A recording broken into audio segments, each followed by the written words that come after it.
All right, welcome to Daytrypin, episode 4. I'm your host, Rudy Montijo, and once again, we're back here in the back room of the fabulous Merc Bar, where you've been here, he said 20 years ago. Thank you to Rick Phillips in the Merc Bar for allowing us to record here. If you're in Phoenix, if you want a cool vibe, a low-key lounge, great service, great cocktails, this is the place to be, intimate setting. I get good mocktails. Martinis. Good martinis.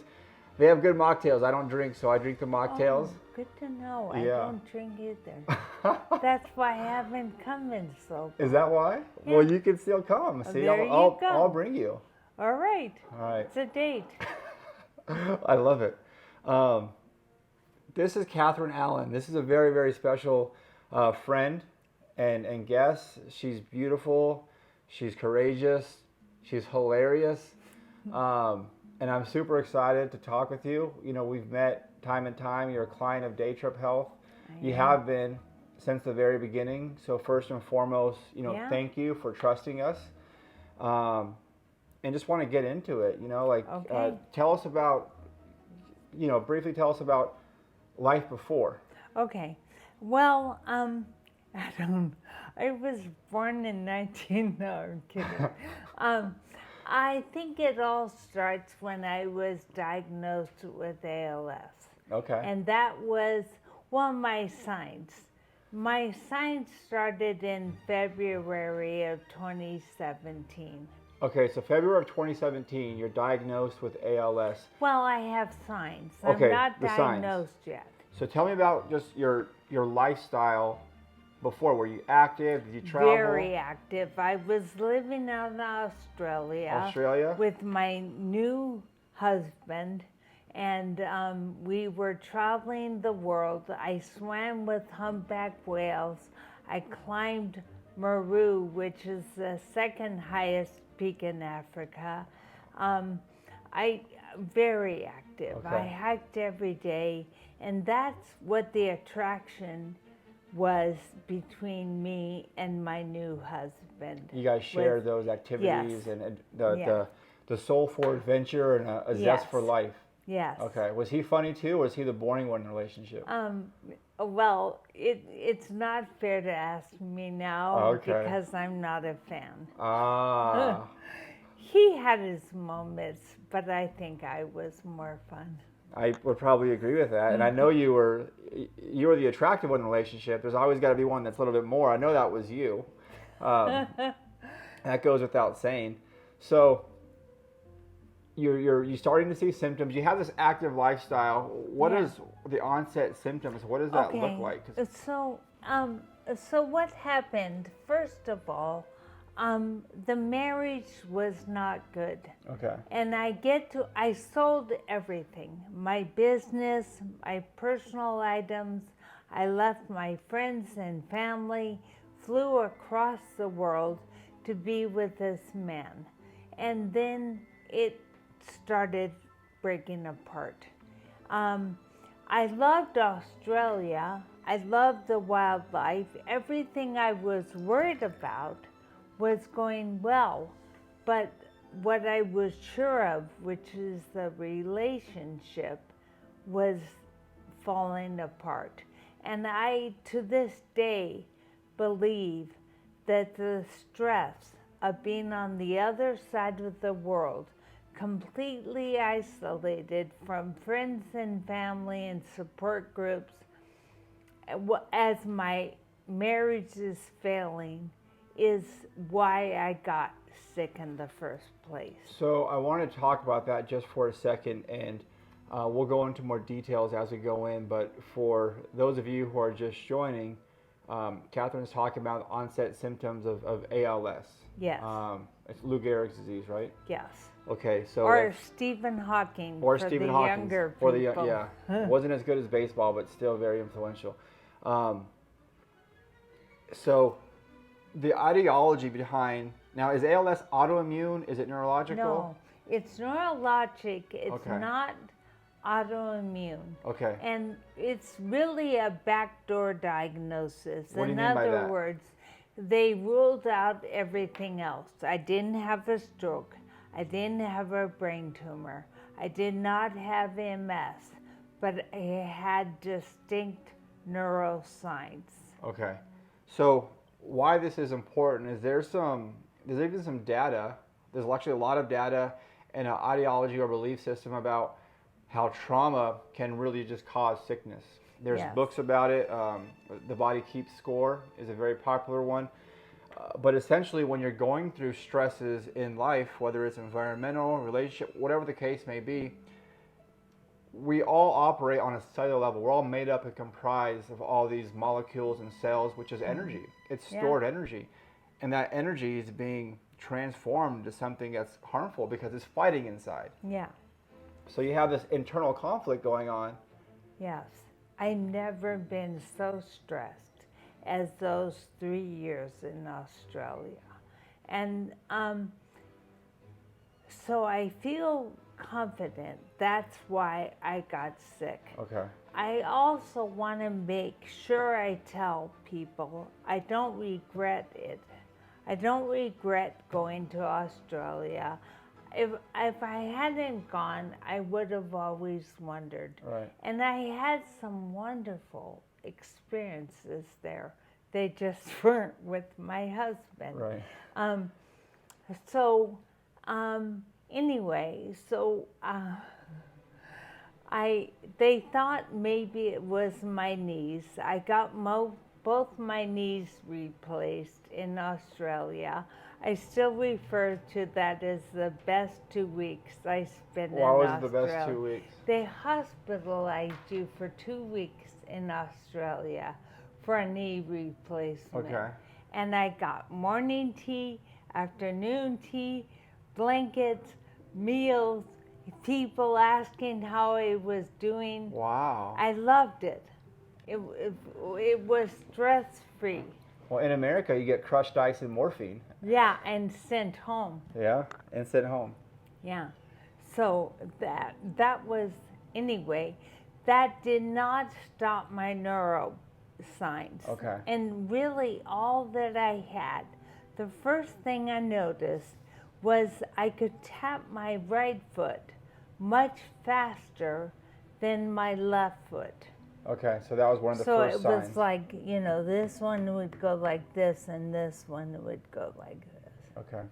Yeah, and I'm like, it was like a party trick. Guys, watch this. I didn't think much of it. And then I started doing research, and then I started tripping, and then and falling, and then I started panicking because I'm a veterinarian, so I'm not a human doctor, but I have, the medical You have the medical knowledge. training in the background. And I knew that ALS was definitely on the list. So you're not fully diagnosed yet, but in the back of your mind, you've already checked off what it's not. And Yeah. so you know this is a potential Yeah. diagnoses, which there's no cure for. It's Yeah. degenerative. And describe your emotional state. Like, what are you feeling I was almost like a zombie. I could not eat. I couldn't drink. I couldn't watch TV. I could not read a book. I paced. I was rehabbing 2 baby wombats.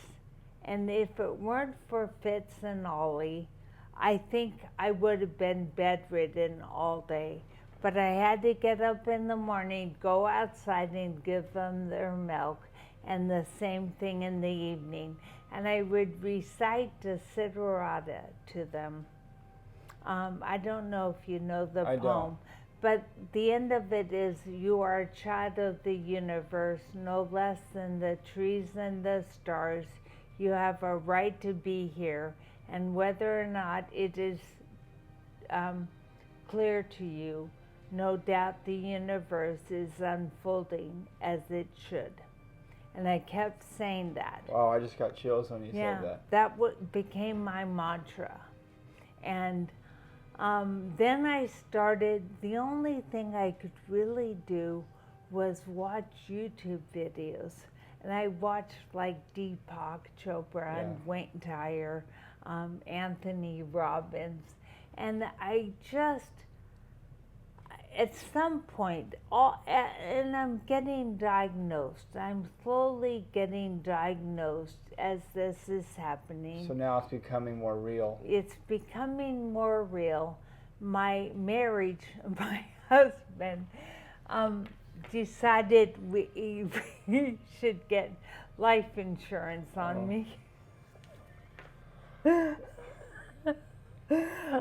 still laugh. What a gentleman thing to do. Yeah. He's like, you're really important to this business.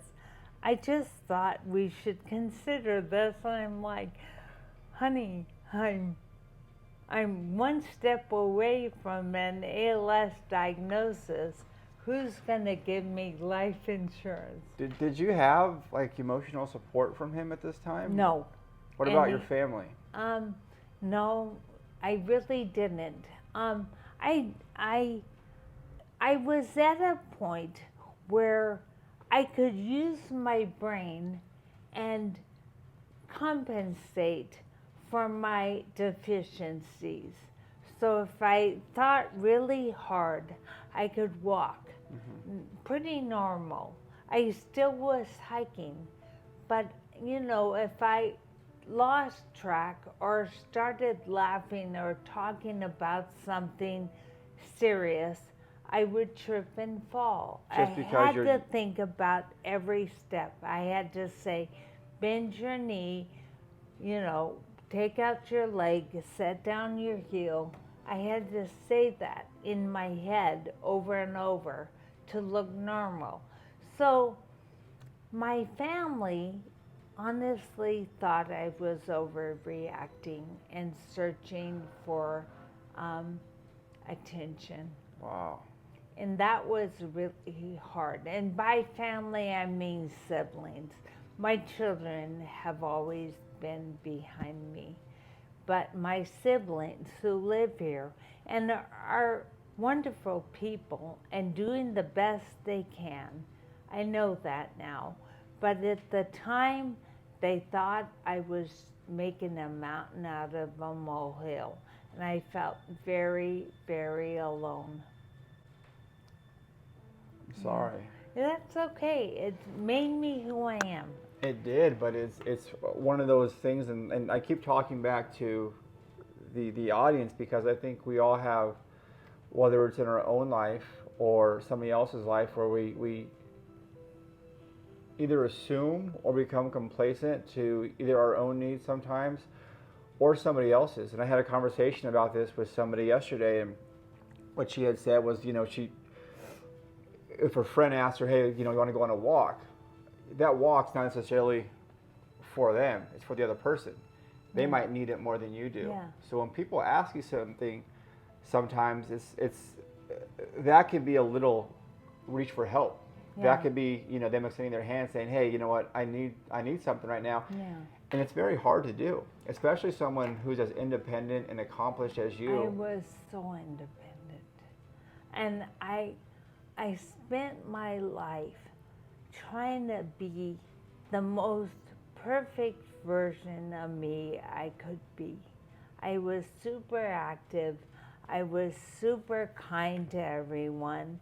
I let things roll off me. I didn't get angry. And by the way, Gabor Mate, Yes. chapter 4, Which when book? the body says no, or something like that, when the body, sorry. That's okay. It's like when the body says no. Anyway, chapter 4 is all about ALS. I'm listening to this book on tape, and all of a sudden, we're talking about ALS, and I'm, of course, perked. And he said, it's been documented. And I looked it up. There are medical journals that describe that ALS patients tend to be more accommodating than the average person. Do they say why that might be? No, they don't say why, But I mean, it's probably something from the past. God knows we all have issues We all have because issues. of our We're all past. And I probably felt I needed to be appreciated. And so I accommodated. I accommodated so much. and then you weren't accommodated for. No. That's And all I wanted was positive feedback. That's what I lived for. I lived for people to say, "You're amazing." just words of affirmation. Yes. You didn't ask for. You didn't need money. You didn't need No. necessarily time or I needed to be told how amazing I am. be told that you were Yeah. good. And this Yeah. is to bring it back. This is a lot of this stuff stems from childhood sometimes when we Yeah. have this kid and he's not or she's not acknowledged or being told these things. So a lot of times we become people pleasers or Yeah. we want to do things and all we want is someone to say, "You're doing good. You're Yeah. okay. Like I'm proud of you." Yeah. And if somebody can't do that for us, then as my therapist says, then I have to talk to that person and let that Yeah. person know, "Hey, you're not 12 anymore. You're okay. You're doing good. Look what you've accomplished. Look at your Yeah. kids. Look at your life. Like you're doing good." Which is a reminder sometimes that as much as we would like to get that externally, when we don't get it, that expectation can cause some letdown. So we Yeah. can find, but that's therapist talk. Like the reality of it is, like we need that connection and that Yeah. affirmation from other people. So when my family accused me Oh, sorry. of, Crying wolf. yeah, it really broke me down. But that's probably what I needed. Well, you just look at everything as an opportunity Yeah, and have a It growth is. mindset. and Anthony Robbins and Wayne Dyer Yeah. probably helped as well. Yeah. And once I knew I had a terminal illness, it became about, okay, so what do I have left? All I have is how I handled this. And how I handle this is how I'm going to be remembered. Wow. And that's where I started. And that's where my journey began. But it's shifted. When do you come back to the States? When do you have this just acceptance of this isn't going away? October 2019. October 2019. Yeah, and then a good friend of mine, and I was told 20 to 40 months life. So that's less than 3 years. It's longer than that now. It's Yeah. 5 years now. Almost 5 years. Yeah. As it turns out, I'm not the exception. No. Quite a few people live longer. But anyway, so I started like that. And a good friend of mine called me and we had a very frank discussion. And she's like, "Okay, what's on your bucket list?" And I said, "Well, I've been to 6 continents, but not the Antarctic." So you have ALS now. Yeah. Physically, you're deteriorating. From where I'm sitting, mentally, you're growing and you're Yeah. expanding and you're getting stronger mentally. Yeah. So while your body's shutting down, your mind's just Yeah. This journey has been amazing. I mean, it really has, and I cannot begrudge it. If that's the right terminology. I don't want it, and I wouldn't wish it on anyone, but I am such a better person. I'm not cool because I can hike a mountain. I'm not cool because I give my employees health insurance, but I'm cool because I'm willing to be vulnerable. And talk on a podcast when I'm losing my ability to talk.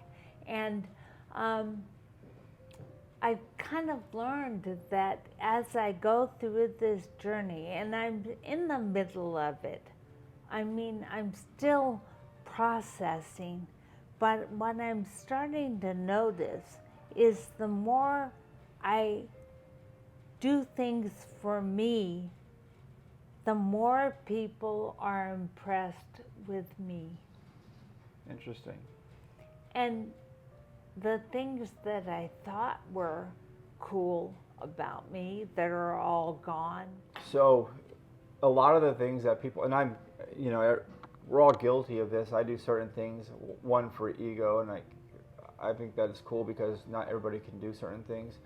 And I want to be the person that can. Not that we can't physically, just like people choosing not to. But it's what you're doing for yourself, like coming on here and speaking about your actual experience.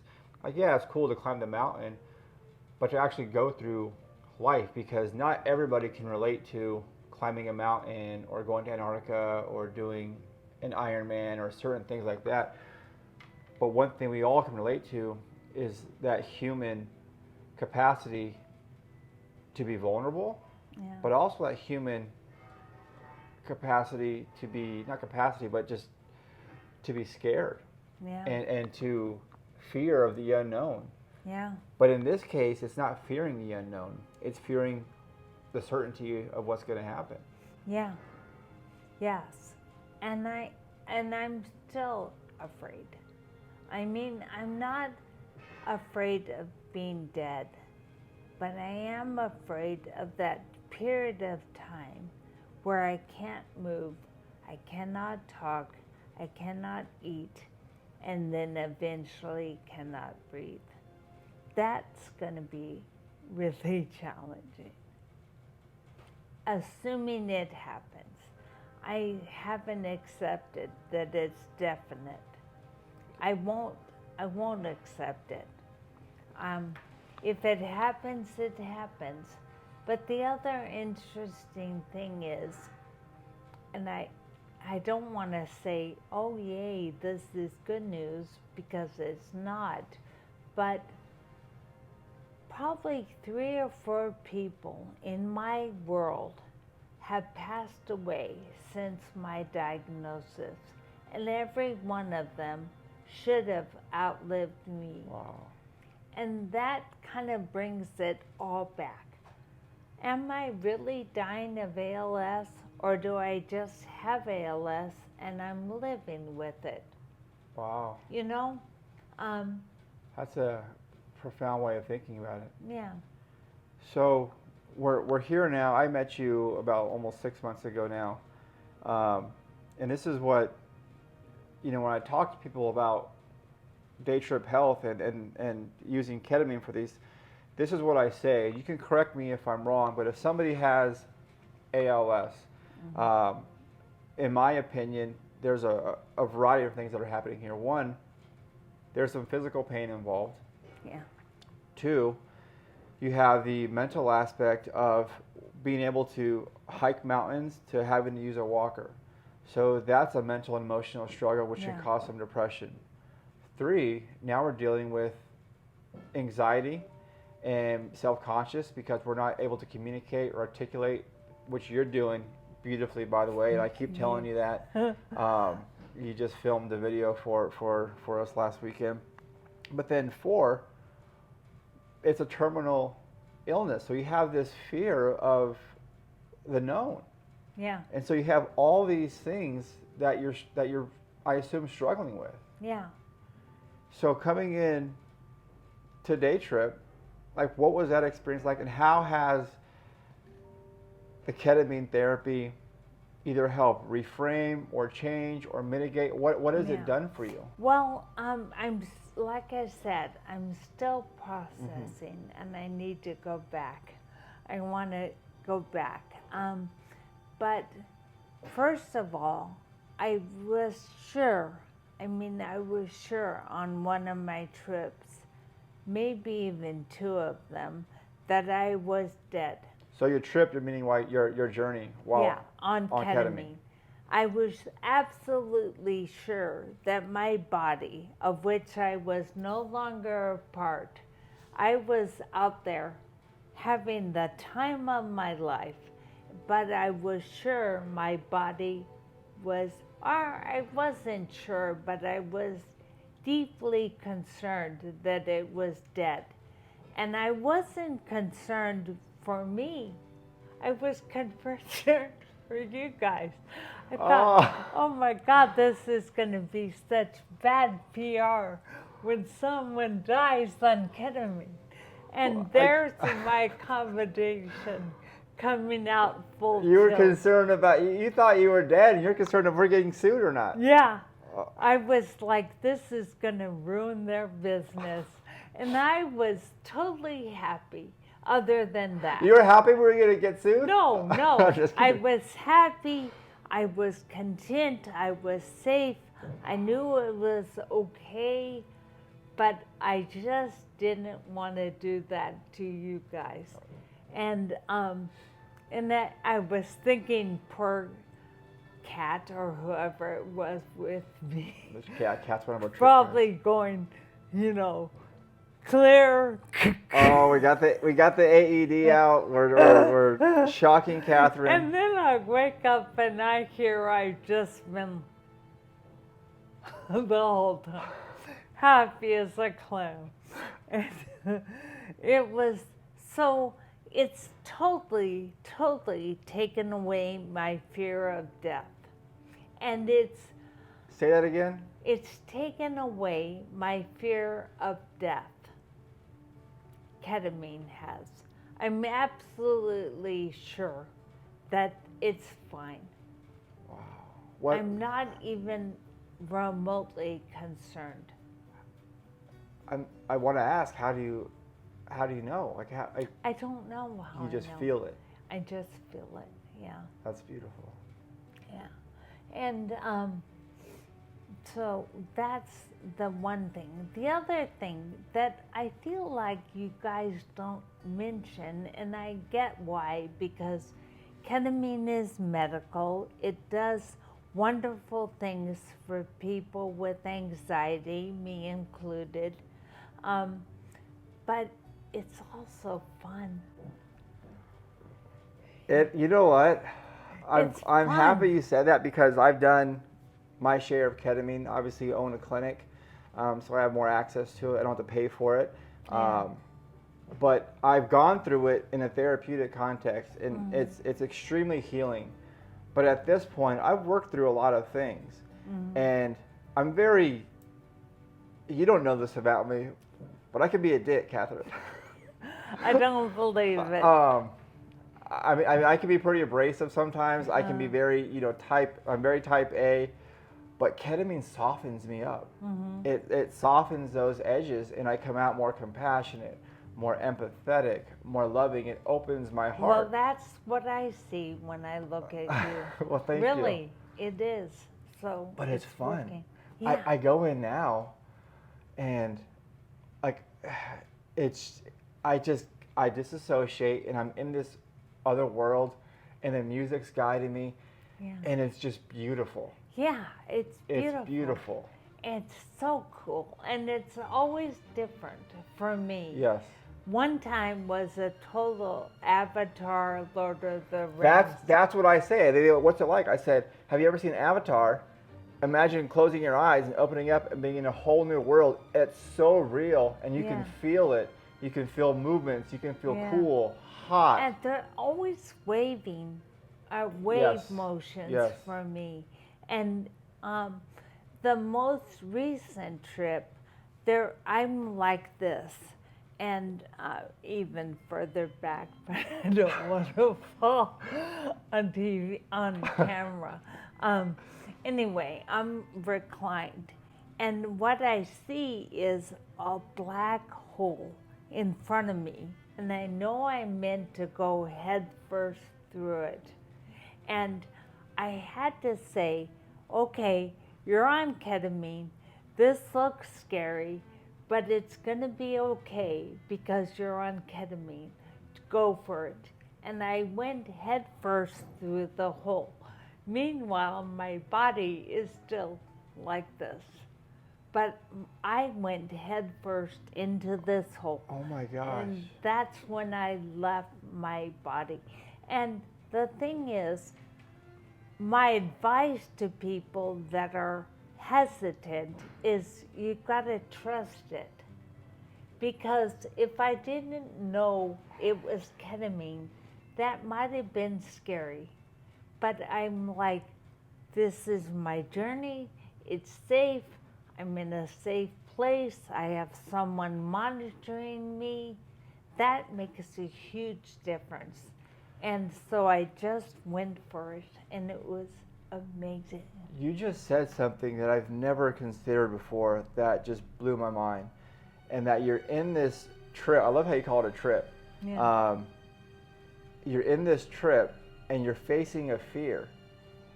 But because at this point you've done more than one, so you're more acclimated to it, and you understand that you're in a safe place. You understand that you're on ketamine. So you're able to connect those dots, which is very critical to this part of it. But you see this black hole and this fear, and because of all the out, you're able to go straight to it and straight and face that fear. Whereas in the outside world, we run from those things. Yeah. And you went straight to it, and that's what went I love. right into it. I love about psychedelics and ketamine is, one, we're trying to educate people, but two, we're trying to break the stigma of this like recreational psychotic drug. And using the right context, which we're doing, it helps you face those fears, because alcohol or marijuana or even an SSRI, like a pharmaceutical, they mask symptoms. Psychedelics, you have to be courageous and brave and vulnerable, because you're going straight to where you don't want to go. Yeah. And it allows you to do that. And like I said, I'm still processing, but I am so different since starting the ketamine. I am so different. Different how? I know what I'm learning what my boundaries are. I'm doing things, I'm facing my fears, which goes right back to that hole. When I did the Moth talk, that was terrifying for me, because I love to talk, and I've always been pretty good at public speaking. But now that I cannot enunciate like I used to, I don't even like going to gatherings, because you would be it's surprised. so hard. I understand why you say that, and but whenever you came to our community events, whenever you come in the office, like, we have to like pry people away because they want to just talk to you. And you're talking about your fear of speaking, and all people want to do is talk to you, because whether you know it or not, like, you're projecting so much strength. Wow, I don't know it, but I love that that's the case. You're projecting, and you're living example of the strength and courage that most people, I think they have it, but they don't know how to tap into it. And because of your circumstance, not everybody would do what you did in your situation, but you chose to tap into that and just thrive mentally. And I've experienced so much wonderful things that I never would have experienced without ALS. Ketamine being one of them. Understanding my boundaries. Understanding that, I hit my mic. Oh, you're okay. Understanding that it's important to do what's important for me, and not always make decisions based on everyone else. You know, I didn't expect to do well when I did that Moth talk. I did it because I needed to get in front of a group and talk and let everyone hear me and own my voice. That's why I did it.